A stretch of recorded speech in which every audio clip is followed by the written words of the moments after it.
So let's talk about the underbelly. When we talk about narcissism, and in quick interviews I've done about narcissism, I've been absolutely guilty of this too.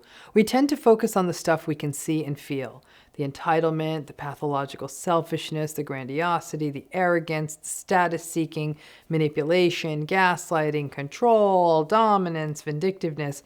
And that makes sense because it's the stuff that affects us.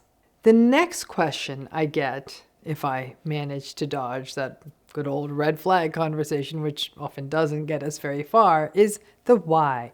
Why, Dr. RAMANI? Why was my mother, my father, my spouse, my best friend like this? Why is my sister like this? Why is my ex-boyfriend like this? And even the why is a complicated question. This is a developmental issue, stuff that consistently happened as they grew up. And there are many pathways into what makes anyone's personality their personality.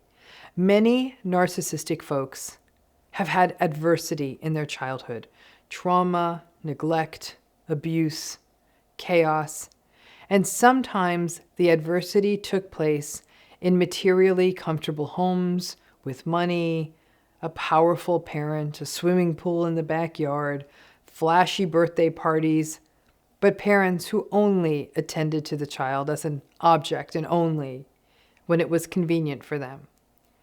That's still adversity.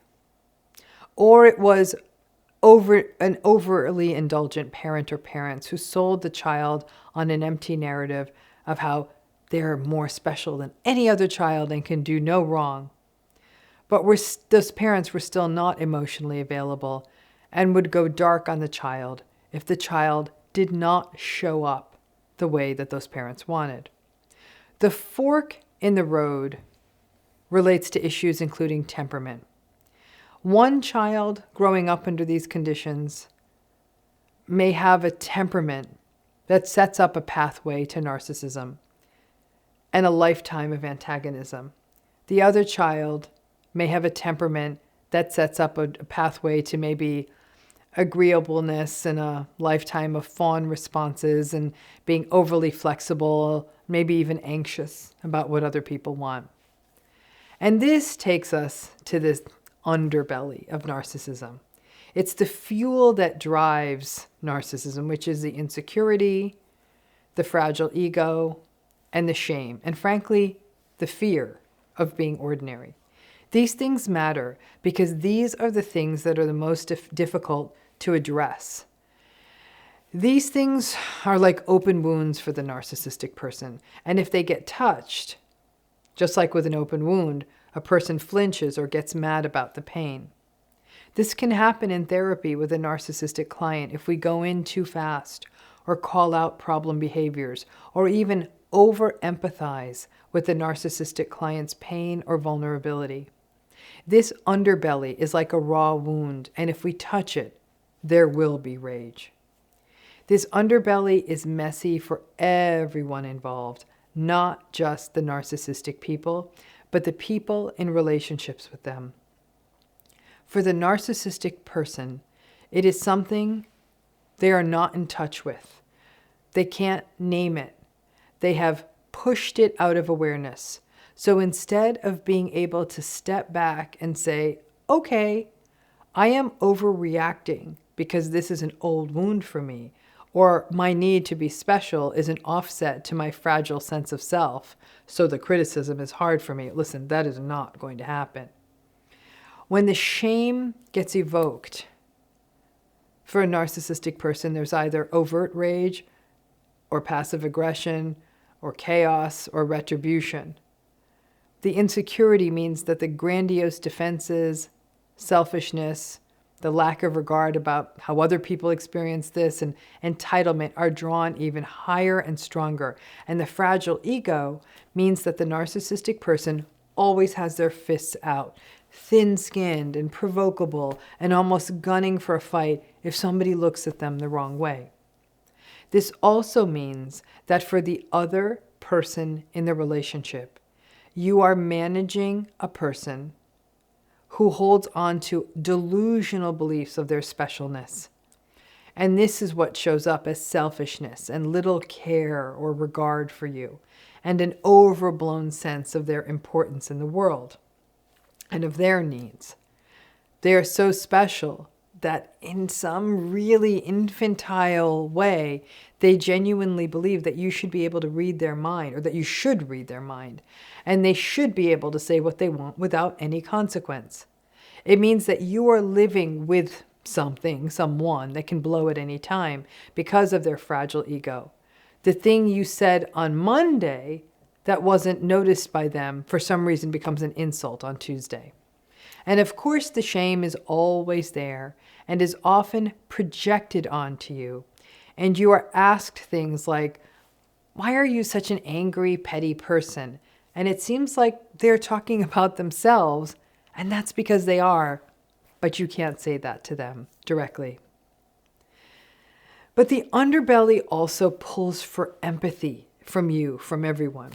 We can connect dots that the narcissistic person often cannot for themselves, between their early childhood difficulties, their disinterested or disengaged selfish parents, or their cruel, demanding, invalidating parent, or frank abuse. We can see the origin of their underbelly, their shame, their insecurity, their fragile ego. And if this is someone we love, we want to hold space for that. But if we go too hard into that and connect the dots for them, they will also rage. Because when we do that, the implication is that they are vulnerable, that they are weak, that they are not perfect, that their backstory is not perfect. And our willingness to see their story holistically can actually come back to bite us. You may even be able to see their underbelly's origin in trauma and their current behavior as a trauma response.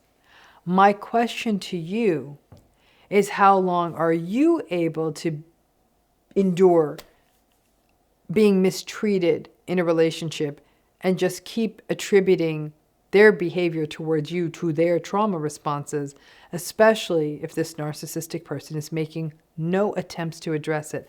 Now, that answer is going to be different for everyone. I get it. But a lot of narcissistic responses in a relationship are often linked to trauma. But understanding doesn't mean that the cruelty stings less. The likelihood or the propensity for narcissistic people to be more aggressive, which has been established by research, ties into this underbelly. Narcissism and aggression are correlated. It is always a fight.